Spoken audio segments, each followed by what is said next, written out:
हाँ जी, तो हम रेडी करते हैं start. Participation handbook. Participation handbook का जैसे कि ये चाइल्ड केयर टेकर के लिए है। चाइल्ड केयर टेकर में हम स्टार्ट करते हैं। तो सबसे पहले हमें एक चीज़, जैसे कि नरेंद्र मोदी का कोट है, skilling is building a better India. मतलब कि इंडिया को अगर अच्छा बनाना है तो उसकी जो स्किल बिल्ड करनी पड़ेगी लोगों के अंदर। If we have to move India towards, अगर हम इंडिया को आगे बढ़ाना चाहते हैं तो development then skill development should be our mission. जो हमारा, हम अपने देश को अगर डेवलपमेंट बनना चाहते तो हमारा मिशन होना चाहिए कि स्किल डेवलपमेंट कराएंगे तो हमारा देश अपने आप डेवलप हो जाएगा। ठीक है, इसके आगे जैसे चलते हैं कि अबाउट दिस बुक में लिखा है, welcome to the child care taker training programme.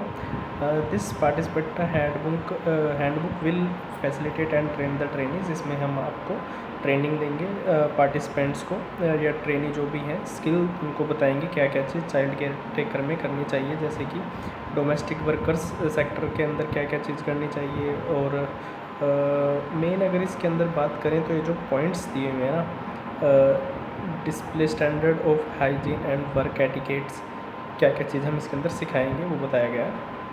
कि जैसे कि स्टैंडर्ड क्या होने चाहिए हाइजीन रखने के और काम करने के तरीके, या फिर एटिकेट्स कहने चाहिए। तो हमें कुछ स्टैंडर्ड होते हैं ना, कुछ बात करने के, कुछ काम करने के, वो ठीक है। Maintain a clean and secure working environment, हमें हमारा जो काम करने का वो है एनवायरनमेंट है वो साफ़ सुथरा होना चाहिए, सिक्योर होना चाहिए।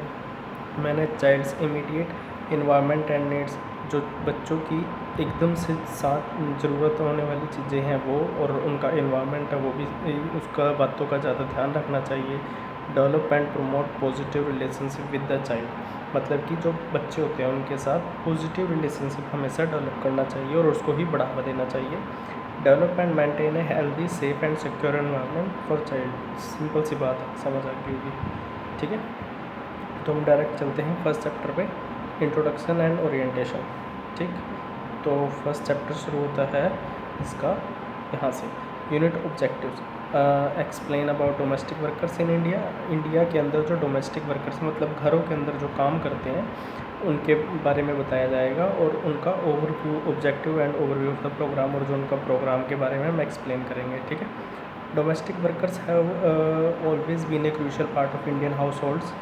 जैसे कि जो हमारे घरों में काम करने वाले डोमेस्टिक वर्कर्स होते हैं उनका बहुत ही क्रूशियल पार्ट होता है हमारे घरों को साफ़ सुथरा या जो कुछ भी रखने में। However their roles and responsibilities were not truly described. आज तक मतलब कि उनका रोल क्या है, उनकी रिस्पॉन्सिबिलिटी क्या है, आज तक कभी डिस्क्राइब नहीं करी गई है। This section of worker have not got their recognition, ना ही इस सेक्टर को आज तक कभी इतनी पहचान मिली है। ठीक है, increased earning capacity. The changing times due to the increased earning capacity of Indian household, growing nuclear families and working couples, the role of domestic worker has grown very important in today's Indian society। कह रहे हैं कि जो आजकल time बदलता जा रहा है उस हिसाब से अर्निंग कैपेसिटी लोगों की बढ़ती जा रही है। तो वो जो ज़्यादातर लोग हैं वो क्या, छोटी फैमिली, न्यूक्लियर फैमिलीज़ में रहना पसंद करते हैं। जो आजकल के कपल्स हैं वो काम करने चले जाते हैं, तो फिर घर को संभालता कौन है, तो उसी के बारे में ही बताया गया है। जैसे कि डोमेस्टिक वर्कर, जैसे कि केयर टेकर्स, बच्चों को संभालने के लिए केयर टेकर लगाए जाते हैं, कुक्स लगाई जाती हैं, आया लगाई जाती है जो चाइल्ड केयर टेकर होती है। एल्डरली केयर टेकर मतलब बूढ़े लोगों को केयर टेकिंग के लिए भी होता है। Care keepers for the elderly and person with disabilities, जैसे जिन लोगों को डिसेबिलिटी हो जाती है, कोई पैर से नहीं चल पाता है, कोई हाथ से वर्किंग नहीं कर पाता है कुछ भी, तो उनके लिए हम एक अलग से वो लगा देते हैं। क्लीनर, जैसे जो हमारे गार्डन वगैरह क्लीन करते हैं या हमारे घरों की भी सफाई करते हैं। And laundry persons at various levels, और लॉन्ड्री पर्सन होते हैं जो हमारे कपड़े धुलते हैं। ठीक है, ये सारे अलग अलग लेवल के होते हैं। The new age Indians essentially the splintered families are ready to pay higher remuneration and privilege to the domestic workers. जो कह रहे हैं कि नए इंडियंस मतलब नए खून आ रहे हैं जो लोगों के हैं, तो उसमें ये बताया गया कि जो फैमिलीज़ हैं उनके पास लगभग हायर वो होती है अर्निंग्स, तो वो इन लोगों का जो वर्कर्स हैं डोमेस्टिक वर्कर्स इनको रख सकते हैं अब पहले ऐसे नहीं होता था, पहले इतनी हाई इनकम नहीं होती थी तो अर्निंग नहीं होती तो लोग अपने आप करते थे। आजकल वो अपना इतनी कमा सकते हैं कि इनको रखते हैं वो, तो इनका जो वो है, इनकी जो डिमांड है ट्रेंड सर्टिफाइड एम्प्लॉयज़ की, इनकी बढ़ती जा रही है। Work thoroughly and can manage the employers house hold, provide professional care giving without post employment training and supervision. तो इसी के बारे में आगे बताएंगे, जैसे कि इसमें क्या क्या चीज़ें हैं। डोमेस्टिक वर्कर्स सेक्टर होना चाहिए, तो होता है child's immediate environment and needs, develop and promote positive relationship with the child, same चीज़ें जो ऊपर बताई हुई है। Maintain a healthy safe and secure environment for child, hygiene and work etiquette, clean and secure working environment. ठीक, तो इसके अंदर फर्स्ट पॉइंट आता है यहाँ से इलस्ट्रेट, यूनिट ऑब्जेक्टिव्स में आएंगे हम। Illustrate about the domestic worker sector in India, तो फिर state the size and significance of the domestic worker sector, explain the laws, इनके लॉ क्या हैं रिलेटेड डोमेस्टिक वर्कर के, इनको क्लासीफाई कैसे करना है इनके काम को, identify the growth drivers and emerging trend of the domestic worker sector, progress जो अच्छा। इसी एकदम इंट्रोडक्शन से स्टार्ट करते हैं। The sectoral approach of domestic worker में बी न्यू टू इंडिया। हाँ जी, ये मतलब कि सेक्टरल अप्रोच है डोमेस्टिक वर्कर्स की, ये इस टाइम पे नई है इंडिया में, नई आई है। We have been seeing the presence and significance of domestic workers into our day by day life. हम धीरे धीरे इसकी प्रेजेंस अब धीरे धीरे अपने एसेंशियल पार्ट फैमिलीज़ में देख रहे हैं हमारे देश में, धीरे धीरे बढ़ती जा रही है चीज़ें। Until a couple of years back, कह रहे हैं अभी हम कुछ टाइम पहले की बात करें तो domestic workers had an extremely customary picture and this work was not viewed an as optimistic employment. आज तक इसको इतने अच्छे उसमें नहीं देखा जाता था कि इसको इतना आगे चला सकता है कोई, या फिर इतना ये चलेगा, क्योंकि लोगों की इतनी अर्निंग्स या इतने वो नहीं होती थी कि वो अलग से लोगों को घर में काम करने के लिए रख लें। ठीक, तो this stigma made it the last choice as work for the general population. आगे पढ़ते हैं। The draft national policy on domestic worker है recommended by the task force on domestic workers, defines a domestic worker. वही पहले वाली बात बताई गई है, इसके आगे तो इसमें कुछ है नहीं ऐसा, पर इसमें ये बताया, इसमें जनरली ना कुछ कैटेगरी इसमें बनाई गई हैं, जैसे कि ना एक होते हैं ये बताया गया ना, they are employed household for a wide variety of task generally through some agency और डायरेक्टली, मतलब कुछ एजेंसी भी होती हैं बना रखी हैं आजकल जो इन कामों को देने के लिए, जैसे कि लोगों को प्रोवाइड करती हैं।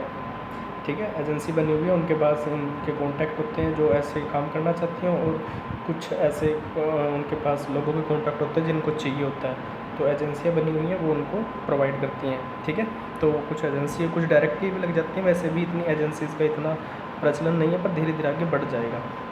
और इसमें ना कुछ चीज़ें हैं, जैसे कि कुछ टेम्परेरी लगते हैं, कुछ परमानेंट बेसिस पे लगते हैं, कुछ पार्ट टाइम लगते हैं, कुछ फुल टाइम बेसिस पे लगते हैं, कुछ इसमें होते हैं लीव इन वाले।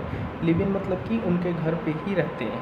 ठीक है, तो अलग अलग होते हैं इसमें बहुत सारे। तो डोमेस्टिक सेक्टर इन इंडिया में क्या है, most of the workers in the domestic sector marginalized section, significant percentage of them are migrant workers.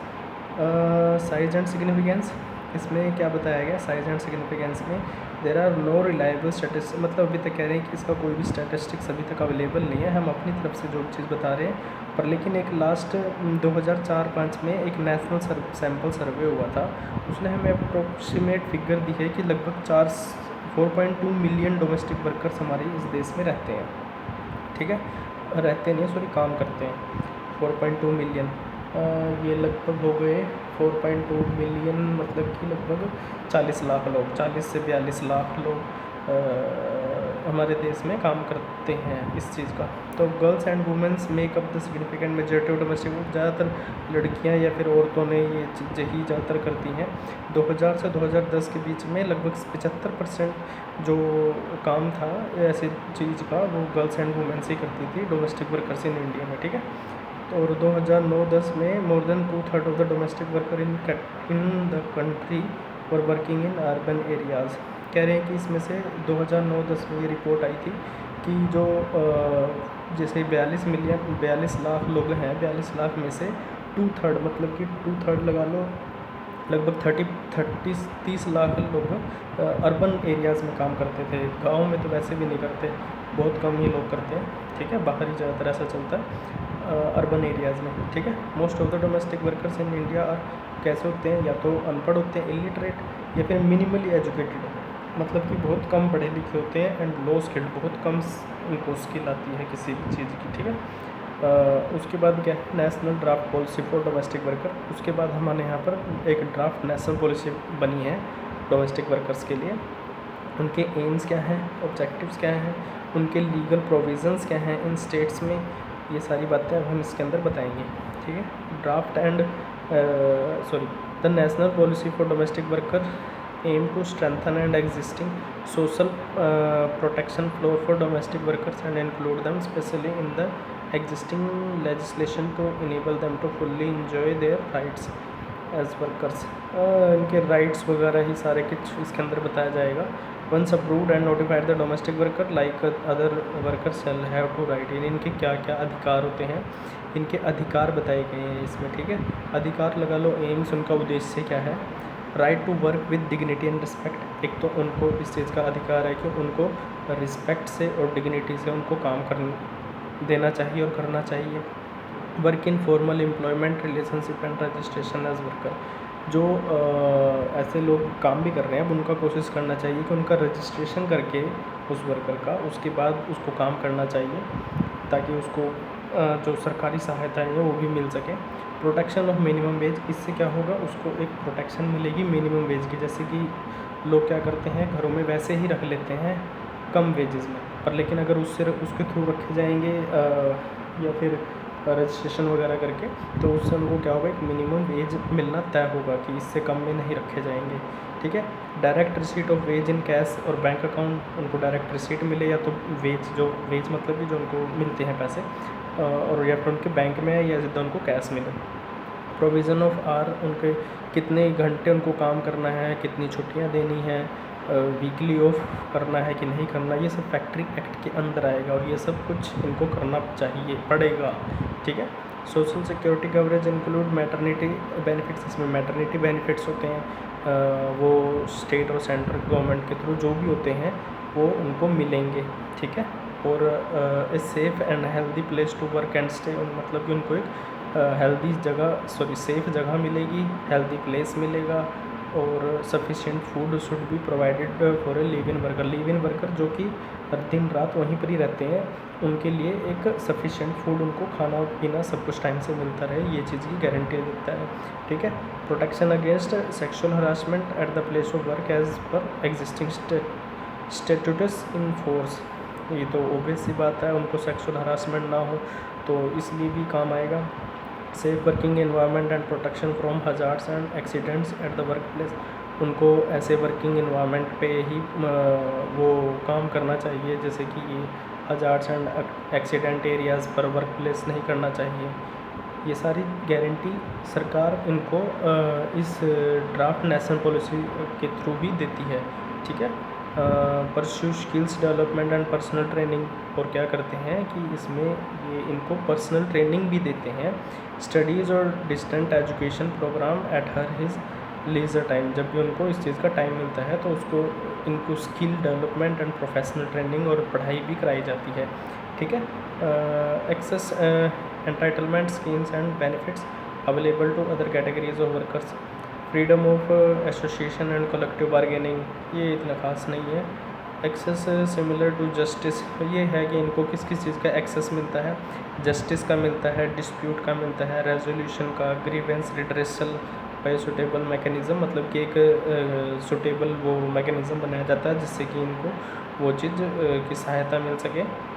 Will also include grievance redressal bye independent tripartite body, वो कोई नहीं। लीगल प्रोविजंस क्या हैं इनके states में, along with the draft national policy on the domestic worker, a number of status in the country are in force which addressing in right and privilege. कह रहे हैं कि बहुत सारी इनके लिए वो right and privileges domestic worker in different states में बनाई गई हैं, जैसे कि बताई गई है domestic worker are within the scope of under unorganised worker social security act 2008 बनाया गया है। सम रेलेवेंट स्कीम्स, इसके अंदर कुछ रेलेवेंट स्कीम्स बताई गई हैं, जैसे कि Indira Gandhi national old age pension scheme, ठीक है, नेशनल फैमिली बेनिफिट स्कीम, जननी सुरक्षा योजना, जनश्री बीमा योजना, आम आदमी बीमा योजना, राष्ट्रीय स्वास्थ्य बीमा योजना, ठीक है। Under the organised worker social security act 2008 में क्या बताया गया है, the state establish the state social security board and implement various schemes within the act and rules. इसके अंदर बहुत सारे रूल्स और उनकी सोशल सिक्योरिटी बोर्ड और उन सबको इम्प्लीमेंट करा गया है 2008 एक्ट के तहत, ठीक है। The states of Kerala and Karnataka have adopted minimum wage laws for domestic workers. इसमें से 2 स्टेट हैं, केरला एंड कर्नाटका, उन्होंने इसको अडोप्ट कर लिया है कि मिनिमम वेज लॉ है जो डोमेस्टिक वर्कर्स का, वो उनको उतना मिलना चाहिए। अभी और स्टेट्स ने नहीं करा होगा, ठीक है। The state of Karnataka introduce domestic work in the minimum wages act in June 2005। अच्छा, कर्नाटका ने एक अपना अलग से डोमेस्टिक वर्क करके इंट्रोड्यूस करा है अपना एक बिल, जिसका नाम क्या है, उस मिनिमम वेज एक्ट उसका नाम है, ठीक है, सॉरी, डोमेस्टिक वर्क उसका नाम है, इंट्रोड्यूस करा उन्होंने इस बिल को 2005 में, ठीक। तमिलनाडु ने क्या करा है, domestic workers in their manual workers regulation of employment and condition of work, ये 2007 में तमिलनाडु ने भी इंक्लूड करा है, ठीक है। नेक्स्ट पेज आता है, the child labour act 1986 was amended in 2000 ban the employment of children as domestic worker. इसमें कहा गया है कि 2006 में अमेंड मतलब कि उसको दोबारा ठीक करा गया, 1986 में बना था। Prohibition and regulation act, very important act है ये, ठीक है। तो इस एक्ट के तहत ये बोला गया था कि जो बच्चे हैं वो डोमेस्टिक वर्कर मतलब कि घरों में काम नहीं कर सकते, उसको 2006 में ही अमेंड करा गया था दोबारा से। तमिलनाडु ने इंक्लूड करा है domestic worker in their Tamil Nadu manual workers and the Tamil Nadu state welfare board was constituted in the same year. Same है, कोई दिक्कत नहीं है। Maharashtra has published a code of conduct relating to domestic, Maharashtra ने एक code of conduct relating domestic workers के लिए निकाला है। द स्टेट ऑफ असम ने भी निकाला है, त्रिपुरा ने भी निकाला है। ये सेम ही है लगभग सारे, इन जिन स्टेट्स ने इनके ऊपर काम करा है उनके बारे में बताया गया, ठीक है। सिक्किम का भी सेम है। आगे है categorisation and classification of domestic workers, job role और उनका ऑक्यूपेशन। डोमेस्टिक वर्कर के क्या कौन कौन से काम होते हैं, जैसे कि बताया गया। देखो, लिव इन वर्कर मतलब कि जो बंदा घर में रहकर ही काम करता है, उसके बाद घर में ही रात में सोता है, रात में उसी घर में खाना खाता है, उसी घर में सुबह उठ के फिर दोबारा से काम शुरू करता है, ठीक है, उसको बोलते हैं फुल टाइम वर्कर्स। जो बंदा सुबह 9 बजे से 5 बजे तक जैसे काम करते हैं कि भाई यहाँ आपकी जॉब है, इस टाइम से इस टाइम तक आपको काम करना है, इसको बोलते हैं फुल टाइम वर्कर्स। और पार्ट टाइम मतलब कि जैसे कि सुबह आगे 1 घंटे के लिए करके चले गए, उसके बाद शाम को आए फिर 1 घंटा करके चले गए, उसको पार्ट टाइम जॉब बोलेंगे, ठीक है। तो यही बात इसमें इन्होंने बताई गई है नीचे, उसको मैंने आपको हिंदी में सही से समझा दी। क्लासिफिकेशन ऑफ ऑक्यूपेशन, ऑक्यूपेशन की क्लासिफिकेशन बताई गई है, जैसे कि इसके अंदर domestic workers sector skill council is divided into 2 सब सेक्टर्स। इसको 2 सब सेक्टर में तोड़ा गया है, एक हाउस होल्ड सर्विसेज, एक हाउस कीपिंग, ठीक है, and services and care giving, मतलब कि जो हाउस होल्ड सर्विसेज जैसे कि घरों के काम के लिए, और हाउस कीपिंग मतलब घरों की सुरक्षा के लिए। दीज 2 सब सेक्टर्स, जैसे कि इसमें क्या क्या बताया गया। हाउस कीपिंग में बताया जैसे क्लीनिंग करना, कुकिंग करना, laundry occupations come under the house hold services, ये हाउस होल्ड सर्विसेज के अंदर आएंगी।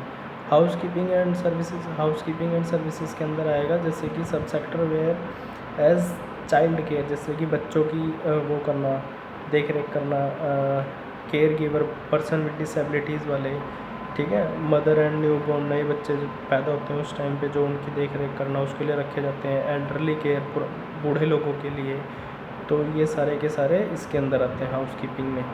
और हाउस होल्ड में आते हैं जैसे कुकिंग, क्लीनिंग एंड लॉन्ड्री वाले, ठीक है। इसके आगे ये इन्होंने जो चार्ट बनाया है इसको अच्छे से समझ लेना, सेम चीज़ें जो मैंने ऊपर बताई है, ठीक। नेक्स्ट है growth drivers and emerging trends in the sector. Growth, domestic work is one of the oldest occupation amongst others and is making fast development globally.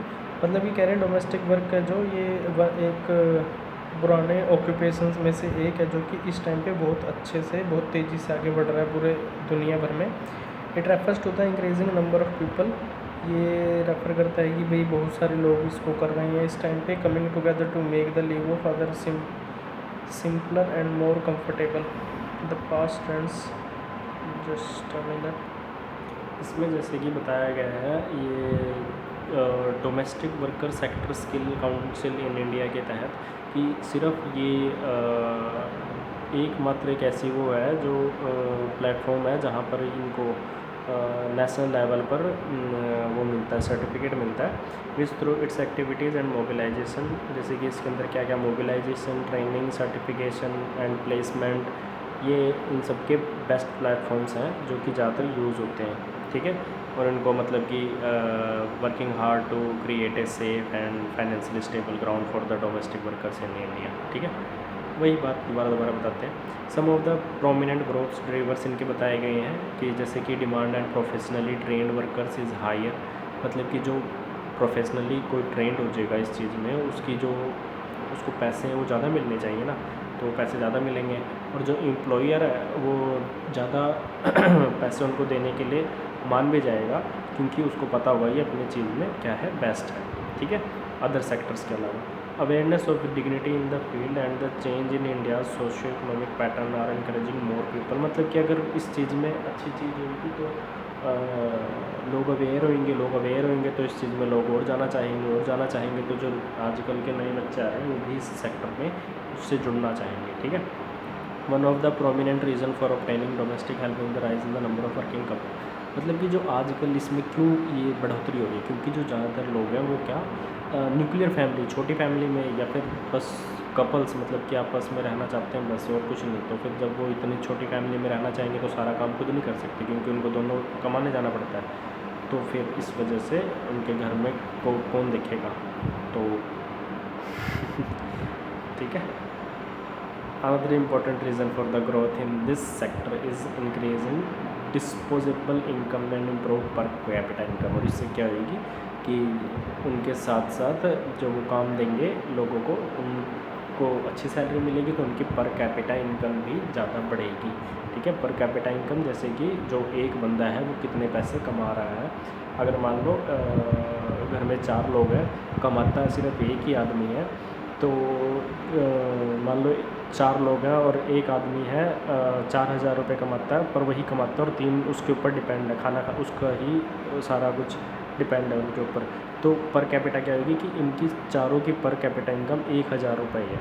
ठीक है, तो सारों में इक्वली डिवाइड होता है, उसको बोलते हैं पर कैपिटा इनकम। ठीक, नेक्स्ट है reasons for growth. Improve per capita income and increase in disposable income are more critical factors of growth in this sector. Per capita income को ही इंक्रीज़ करने के लिए कह रहे हैं कि इसकी सबसे क्रिटिकल फैक्टर है इसको आगे बढ़ाने का। और the rise in the nuclear family and working couple is, ठीक है, वही सेम बात कि आजकल ज़्यादातर लोग न्यूक्लियर फैमिली में रहना पसंद करते हैं इसलिए। ठीक है, the change in the socio economic culture of India, और इंडिया का जो कल्चर है वो धीरे धीरे अब चेंज भी हो रहा है। Dignity labour is one of the reasons that some from the youth are taking to this sector. और जब धीरे धीरे चेंज हो रहा है तो जो लोग हैं वो भी अब धीरे धीरे सेक्टर में जाना स्टार्ट कर रहे हैं। The demand for professionally train and educated workers, इसीलिए जो ज़्यादातर लोग हैं वो क्या करते हैं, जो इस चीज़ में प्रोफेशनल है काम करने में, उसी ट्रेंड है उनको ही अपने पास काम देना चाहते हैं और उनको वो अच्छी सैलरी भी दे देते हैं। जो अदर सेक्टर्स हैं उसके अलावा, जैसे कि कोई अच्छा ट्रेंड स्किलफुल वो है, शेफ़ है, ठीक है, शेफ़ मान लो वो बहुत अच्छा खाना बनाता है, तो जो बड़े बड़े लोग हैं वो क्या करेंगे, वो अकेले रहना चाहते हैं, तो वो सोचते हैं कि हमें खाना अच्छा मिले, तो वो किसी भी ऐसी ही लेडीज़ को नहीं रखेंगे कि भाई हाँ बस ऐसे ही रख दिया, कोई नहीं खाना खा रहे हैं, उनको अच्छा चाहिए तो वो अच्छे बंदे को रखेंगे और अच्छे पैसे भी दे देंगे उसको। ठीक है, नेक्स्ट पॉइंट है emerging trends. Domestic workers are hired to provide comfort and simplify the usual complexities of individual household by taking over household chores in return for remuneration. अच्छा, द टास्क इंक्लूड, जैसे कि इसके अंदर क्या क्या task include होंगे, जैसे कि अभी सेम चीज़ सारी बताई है, care of children and the elderly, cooking, driving,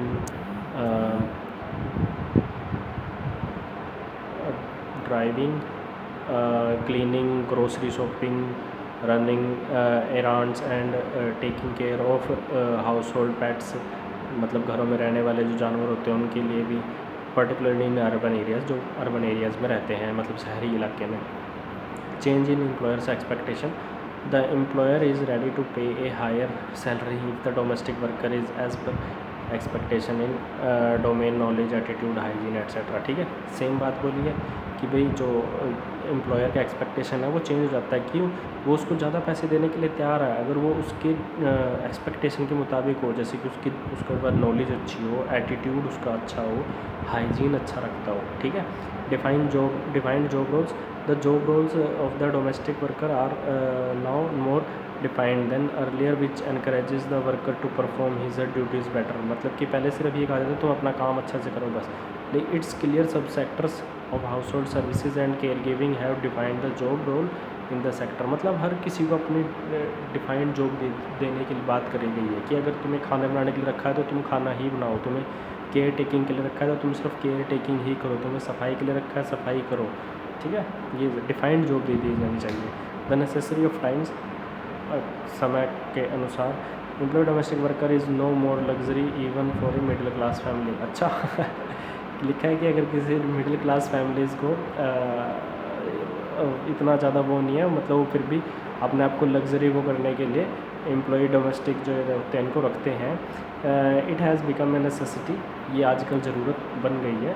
this has been catalysed by the emergence of splinter families, breaking of the joint families. और ये जो आजकल जॉइंट फैमिलीज़ को ब्रेक करके स्प्लिंट मतलब कि अलग करके हो रहा है, ये families and both the spouses employed और जिसमें बताया गया है कि फैमिलीज़ में लड़का और लड़की दोनों कमाते हैं, तो thereby living a vacuum at home in terms of gaps in household work and care giving. तो इस वजह से क्या होता है, जब दोनों काम करने जाते हैं तो फिर घर में क्या होता है, एक वैक्यूम पैदा हो जाता है, मतलब एक गैप पैदा हो जाता है जिसको जो काम करने के लिए किसी और को रखना पड़ता है। तो फिर वही बात है बस। प्रोग्रेशन फॉर चाइल्ड केयर, अब ये देखो प्रोग्रेशन फॉर चाइल्ड केयर में क्या क्या बताया गया है। हाँ जी,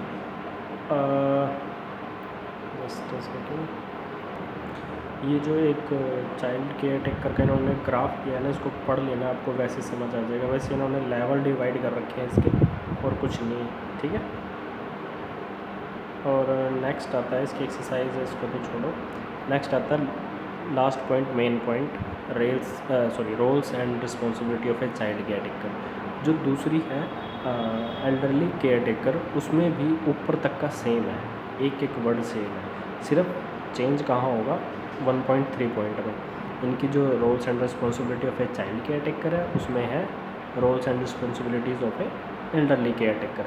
तो इनके अब इंट्रोडक्शन बताया जा रहा है, जैसे कि इसमें child care taker provide safe and educational environment for children while their parents are at work. जब उनके पेरेंट्स काम पर गए हो तो फिर तुम्हारे पास तुम उनको एक सेफ और एजुकेशनल एनवायरनमेंट दे सको।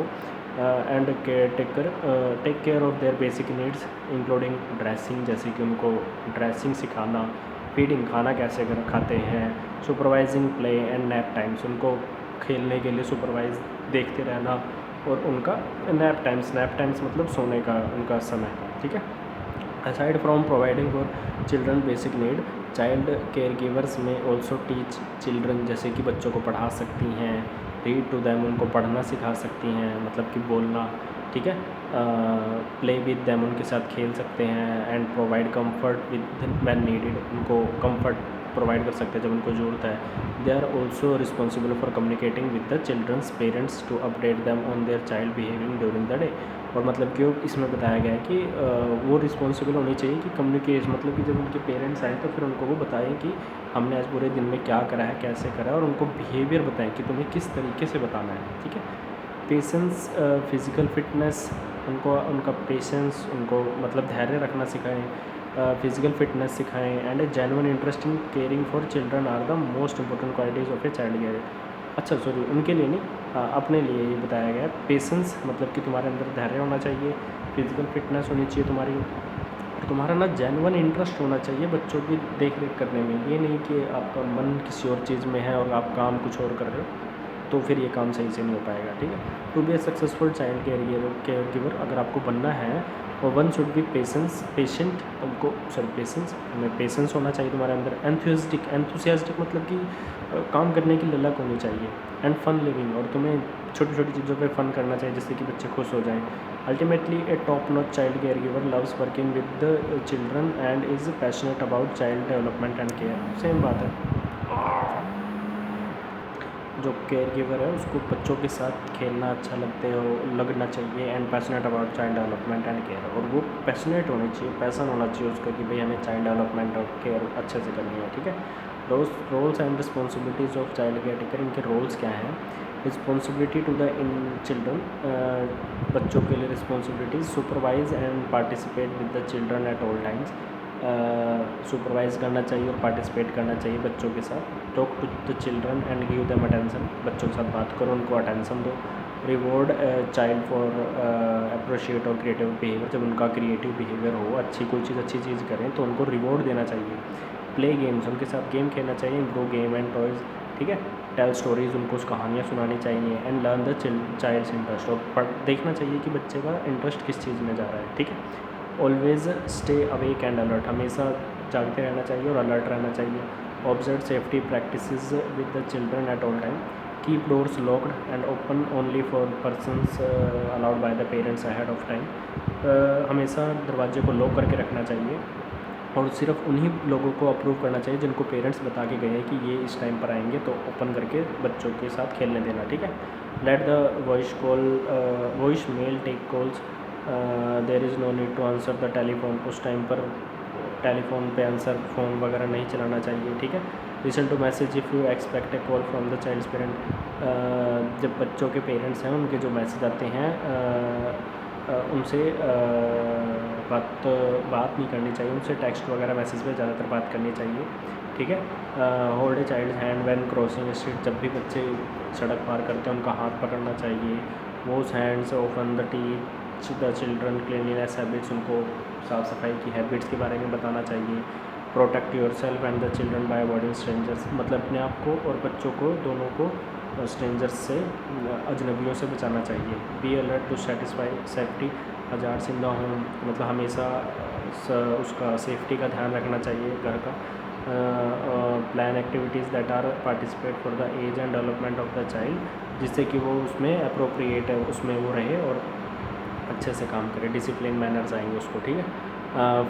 Follow proper procedure of emergencies, apply first aid measure in case of injury, और जैसे कि इसमें बताया आगे कि भाई तुम्हें क्या क्या चीज़ करनी चाहिए अगर एमरजेंसी हो, तो फिर या तो एम्बुलेंस को बुलानी चाहिए या फिर जो तुम्हें जैसे चोट लग जाए कहीं पर, छोटी मोटी खरोच लगे, कुछ लगी, तो फिर जो तुम्हारी एंटीसेप्टिक है उसको लगाओ और ठीक करो, ठीक है।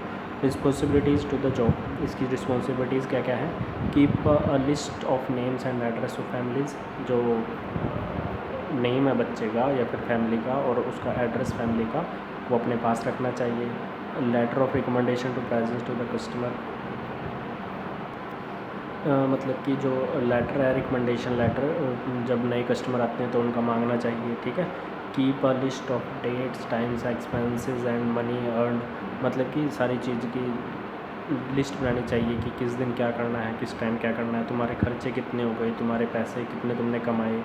Arrange transportation to from the job, मतलब कि अरेंज करना चाहिए ट्रांसपोर्टेशन अपने घर से जॉब तक, जॉब से वापस आना। बी प्रॉम्प्ट और a new minutes early to the job, मतलब कि थोड़ा सा टाइम से पहले पहुंचने की आदत बनानी चाहिए। डिस्कस चाइल्ड ओवरटेकिंग फ़ीस, मतलब कि चाइल्ड के टेकिंग की जो फ़ीस है उसके बारे में बात करना और एम्प्लॉयर पेरेंट के बारे में रेट्स डिसाइड करना, ठीक है उनसे। Fees should be agreed upon before the accept the job, जो फ़ीस है वो कभी भी पहले नहीं लेनी चाहिए, जब एग्री हो जाओ दोनों उसके बाद ही फ़ीस लेनी चाहिए, ठीक है। Fees can be charge by the और आर बाय द जॉब, मतलब कि घंटे के हिसाब से पैसे लेने चाहिए कि भाई मैं अगर 5 घंटे किसी दिन काम करूँगी तो मेरे 1 घंटे के हिसाब से मेरे कितने पैसे बनेंगे, उस हिसाब से काम करना है। पूरे 10 घंटे 8 घंटे के हिसाब से काम नहीं करना, ठीक है, घंटे के हिसाब से करना है। Fees should be kept comparable to your area, मतलब कि तुम्हारे कंफर्टेबल होनी चाहिए, तुम्हारा कंपेरेबल होनी चाहिए, जैसे कि तुम्हारे एरिया के हिसाब से। जैसे कि अगर कोई कुरुक्षेत्र में कोई कहीं जॉब करता है, किसी छोटे एरिया में करता है, तो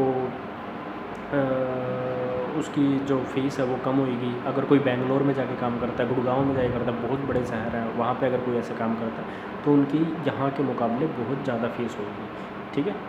rate can be higher for more than one child, अगर एक बच्चे ज़्यादा तो उनका ज़्यादा रेट होना चाहिए।